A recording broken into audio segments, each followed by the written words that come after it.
Hi, Jessica. It's nice to see you today. Hi, Dr. Breakup. It's nice to see you too. So, last week when you came in, we were talking a little bit more about some of your test anxiety and just being really overwhelmed in medical school. So, I wanted to give you space today of choosing where you'd like to begin. Yeah.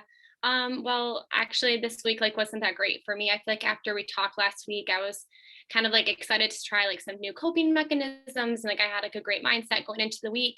But I had one of my biggest exams on Friday. It was in pulmonology and I left that exam feeling horrible. And I knew kind of when I left that I wasn't going to get the best grade. But I actually found out this morning that I failed the exam. And I don't really know where to go from here because that's a really big deal in school, to fail an exam, especially when it's that much of my grade. Yeah, and we've been talking about how a lot of your self-esteem and self-worth has been associated with, doing well in medical school. And it sounds like you studied really hard and it was difficult to then not see that passing grade. Yeah, and that's exactly how I felt because I literally for the past couple weeks have not done anything with my family. I haven't seen my fiance. I literally have said no to everything to study for this exam, and I just feel like it's not a reflection of how hard I studied for it, and not a reflection of me as a student. And it just makes me kind of question why am I even in medical school? Am I even going to be a good doctor? Things like that. Yeah, I'm wondering, are you having, any thoughts of wanting to kill yourself? Yeah. I feel like the last couple of days, it's more of just a thought that kind of comes in my mind and then it kind of just goes away. But sometimes I'm just why am I even here? Or would anybody care if I even left? Or, just sometimes just random thoughts come in my head like that. And I'm not really sure what to make of it because I don't think that I actually would do anything. I don't think I would actually take my own life or have the courage to even do something like that. But I do have thoughts sometimes of what would happen if I wasn't here anymore. Would this pain go away? Would I stop doubting myself? Would I be happier? Things like that. Yeah, so it does sound like you're having some passive suicide ideation. And so, in order to keep you safe, I really would like to go through an individual safety plan. I'm just going to ask you some follow-up questions based on what you just shared with me. And again, it's just to ensure that you're safe once you leave our session today. Okay. So, it sounds like you are having thoughts of wanting to kill yourself. And I'm wondering, are they more passive, meaning, are you having thoughts, what it's like to not be here, or what if, how would others feel if I weren't here, or are they more active, like you have a plan of what you want to do? Definitely I would say passive because I don't feel like I've gotten to that point where I have made a plan or what I would actually do. I think it's more just passive. I have these random thoughts, especially when I feel really down or when I got my score, I was oh, just more passively thinking about it. Yeah, so you're investing so much time into medical school, you're setting boundaries with families, your fiance. And so when you saw that reflection based on your test score of failing, it sounds like it really did trigger some thoughts of suicide. Yeah, yeah, definitely. Yeah, and how frequently would you say you're having some of these thoughts? Daily, weekly? I feel like they just kind of recently started as I've progressively I feel like med school's gotten harder and I haven't been doing as well as I wanted to, but since they've started, I feel like it's been daily. I would say a couple times a day. I kind of have these thoughts, and like I said, they kind of just leave my brain, and then randomly they just come back when I get a wave of disappointment or thinking about my future, things like that. So they seem a little bit more fleeing. They're coming and going throughout the day. Yeah. Okay. And I heard you say that you don't have a plan, but I just want to come back to that. So have you thought of a plan in terms of acting on any of those thoughts? No, I don't have a plan. Okay. And I guess because you don't have a plan, sometimes we want to assess, do you have means to access that plan? But it sounds like you haven't thought about that or have intent to. Right. Yeah, I wouldn't say so. Okay. Is there any history of attempting suicide in the past? No, this is the first time I've ever had these kinds of thoughts. Yeah, so it can be kind of scary to initially have some of those thoughts and acknowledge it like you are right now. I know that takes a lot of vulnerability. Yeah, you're the first person that I've told or even said this out loud, so it's definitely kind of scary. But I kind of feel better though getting it off my chest a little bit and know that like I'm happy I don't have a plan, but just that I'm talking to somebody about it. Somebody else knows that I'm having these thoughts. Yeah, and I thank you so much for sharing and bringing that vulnerability to this session today. Like I said, I really, my goal is just always to, provide you help, but to keep you safe. And so I have a few more questions, but then we're going to actually create a safety plan. There's an application that we can download and kind of just go through what are some coping skills you can utilize or people you can reach out to if you start having some of those fleeing thoughts, so that you don't have to be alone in those thoughts. Okay, great. I would really like that. Yeah, so I guess I'm wondering, what are some protective factors that have kept you alive? So you're having those thoughts. I'm wondering what's keeping you from acting on those thoughts. Yeah, my number one thing, which I started in the beginning of medical school, which has always been like my mental outlet's been running. And then I feel like when I have those thoughts, or like there's sometimes like I just have been studying too much, or I have like not even just those thoughts, but like other negative thoughts about like my future and things like that. Then I'll go for a run, and that really seems to help me because it kind of just like takes my mind off everything. So I would say that's probably my biggest protective factor. My other factors I would say would be just like talking to my family. I come from a really large family, so I know I can call like any of my siblings, my mom, my dad, and my fiance, and I feel safe talking to those people, and they usually can kind of make me feel better, support me, and especially my mom.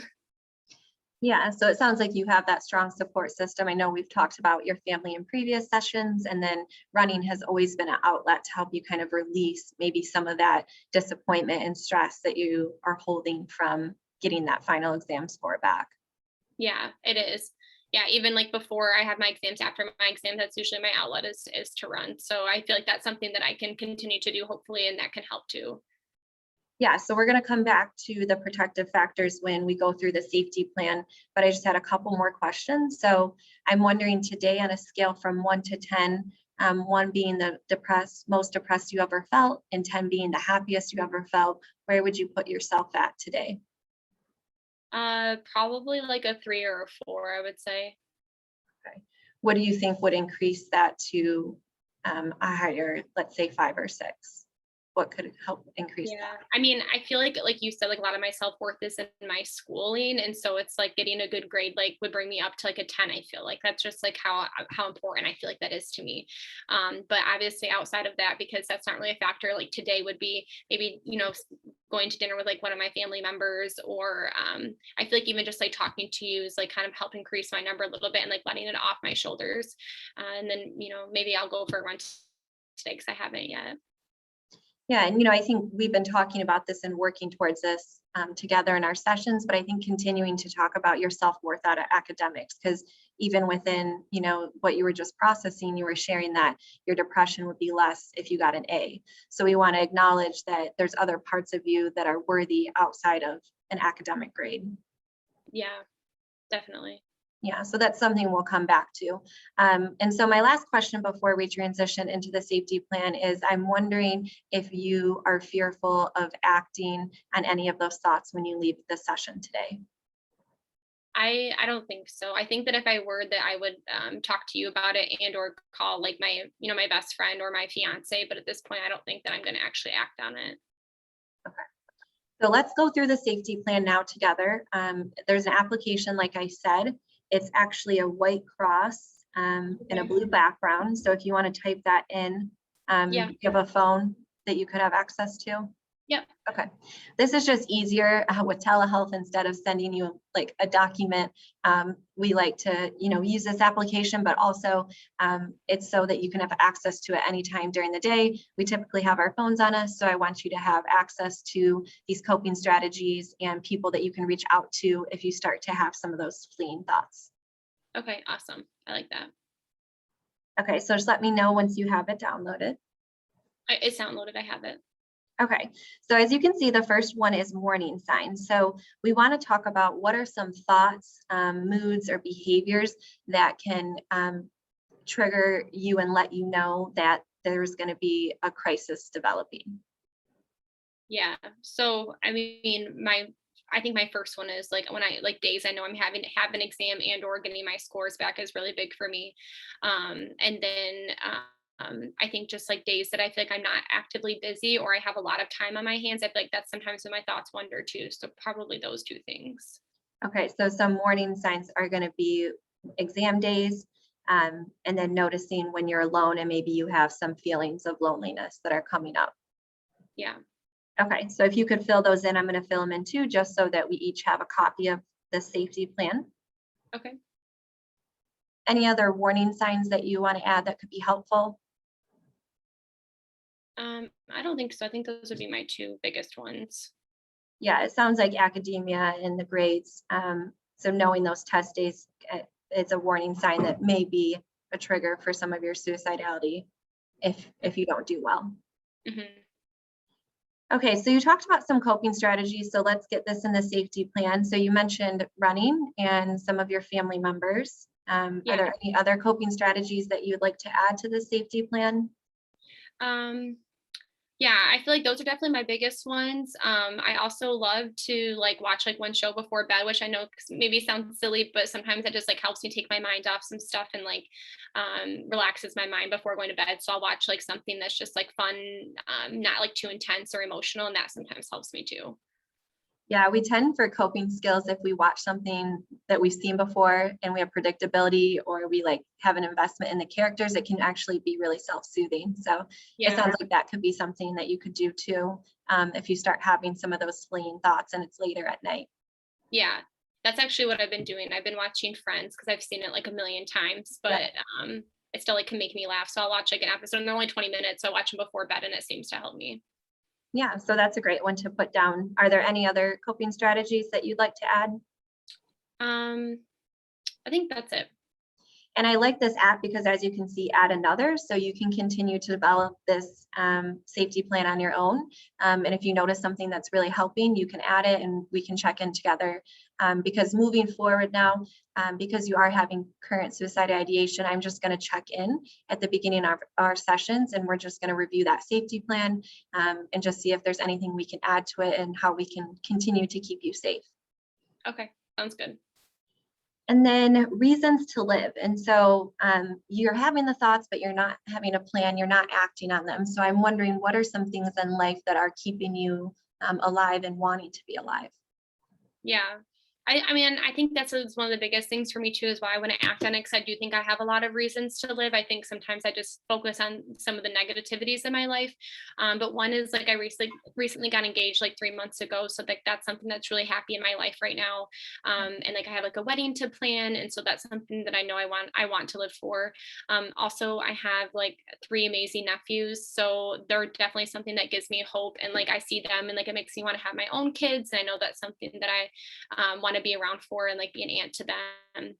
um and then also like just like my family in general, like I like we always talk about, I have like this great big family and I know they're super supportive of me, and I would, that they're like one of the biggest reasons that I want to live, and like they keep, like I said, they're my biggest cheerleaders, my biggest supporters, so that probably like those three things.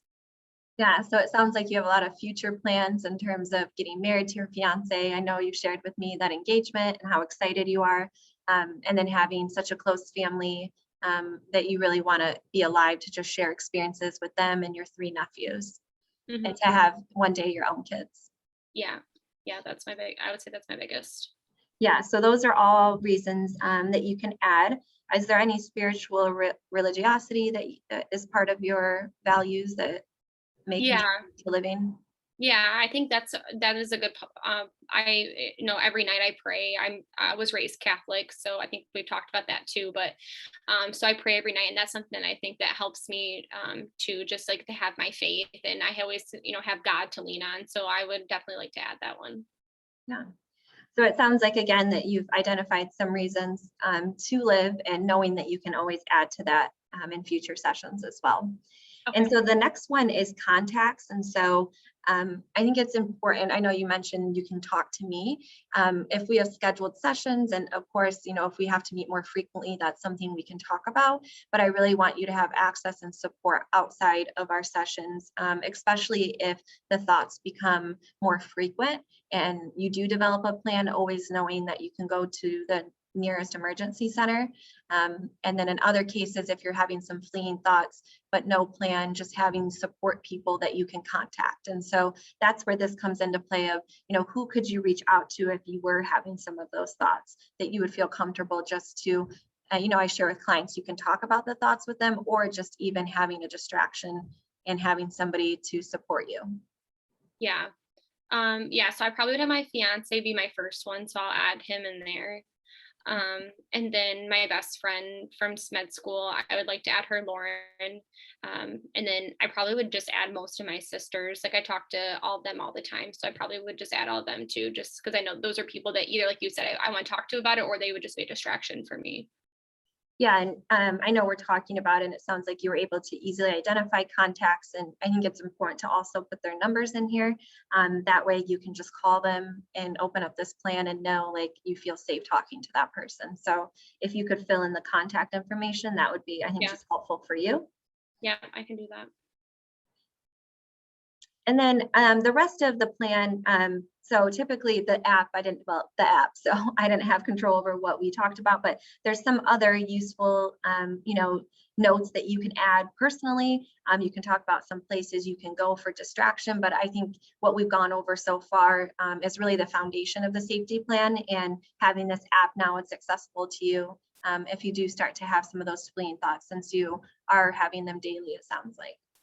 Yeah, no, this is great. I'm glad that it's the app, because then I could, like you said, I can access it, and I always have my phone. So I'm happy we did that. Yeah, and I heard you share that you haven't talked about this before or even experienced suicidal thoughts before. So again, I know that that can be really scary and vulnerable to share. And, I'm glad that you were able to bring that to our session today. And, I can be part of this process and helping you work through these thoughts and really thinking how you can start to manage and improve your self-esteem, so we can help prevent, in the future, maybe having some of these more frequent suicidal thoughts.